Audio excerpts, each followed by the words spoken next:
Hi everyone, I'm Glenn Flaherty. This is Liberation, and this is what the game is and how you play it. So the idea of Liberation is sort of like Scotland Yard or Specter Ops or Fury of Dracula, where there is a pursuer and there is a pursued. And what you're trying to do is you are trying to either capture or evade capture over the course of 3 rounds. And the cards here indicate which round you're in, 1, 2, or 3. You tap the deck to show what round you're in. And the way the game plays is you have a map and you are moving around this map. You are placing cards for your base. You are using powers on your card.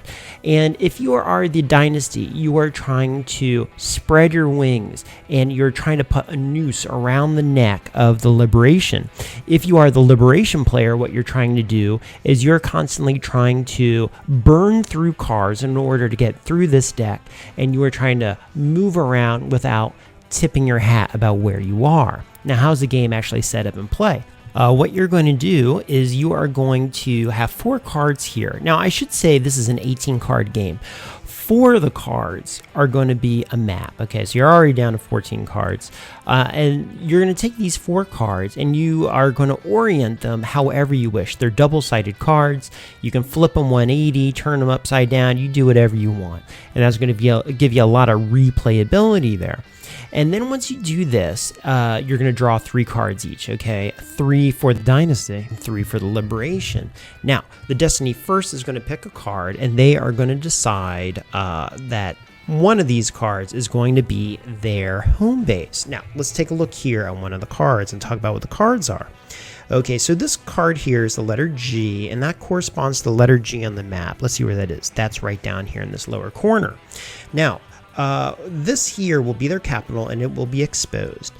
The Liberation also has to choose a base, although their base will be in secret, okay? And you would probably choose a base that's as far away as possible. So this says E, right? You not choose E, Eagle Towers, to be, let's see if this will focus again, your operations, because it's only one little unit away. You want to be as far away as possible, okay? Now, let's talk a little bit more about what the card means and all this stuff.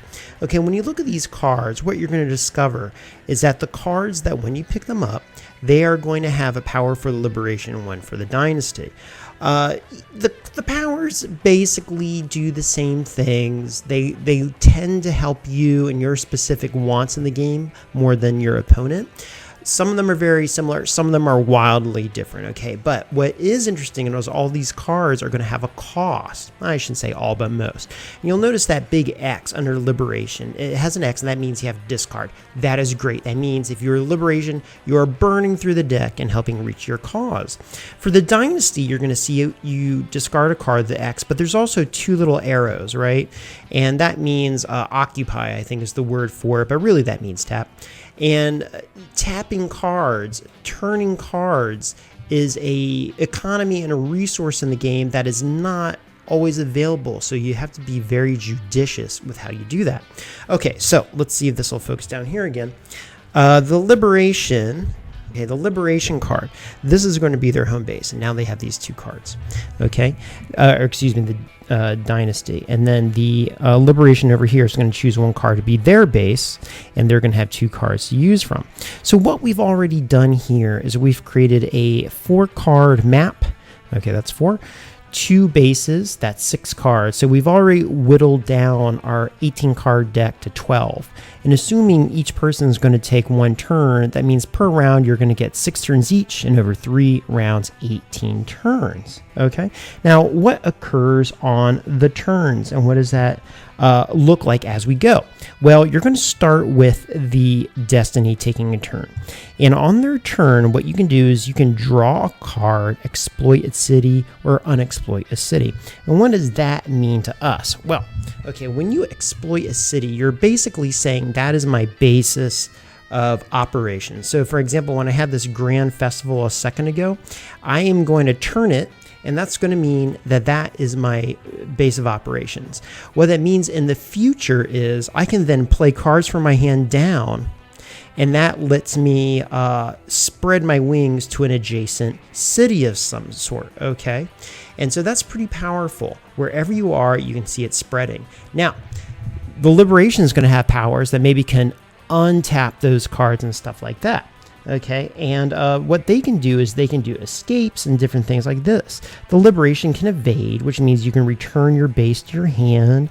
You can sabotage a city, and that basically means that you name a city that is either adjacent to the card from your hand or one that is your base, and if the Dynasty has that card, they discard it. You can also do a mission in the game, and this is true for both factions. So let's say these are our cards.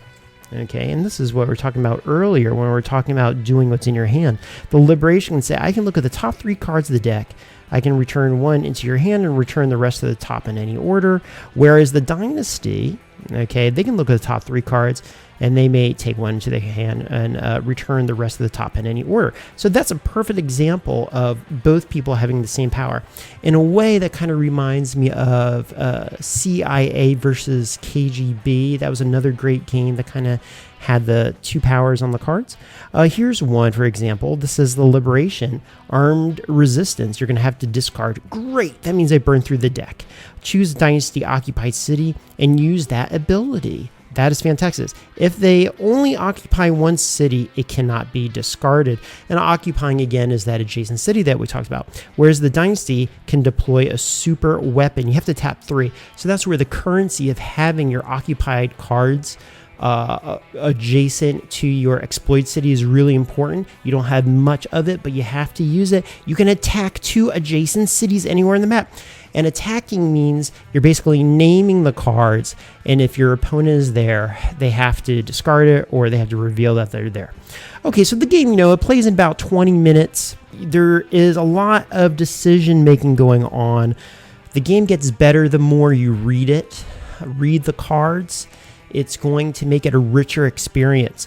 And ultimately, if you play this enough, really what you end up doing is you end up playing the other person, which is a whole nother psychological level to the game that you might really enjoy. So once again, that's called Liberation by Button Shy. It's another one of their fantastic small games. $10, you can't beat it. I love these rapid, easily accessible experiences. I'm a big fan of it.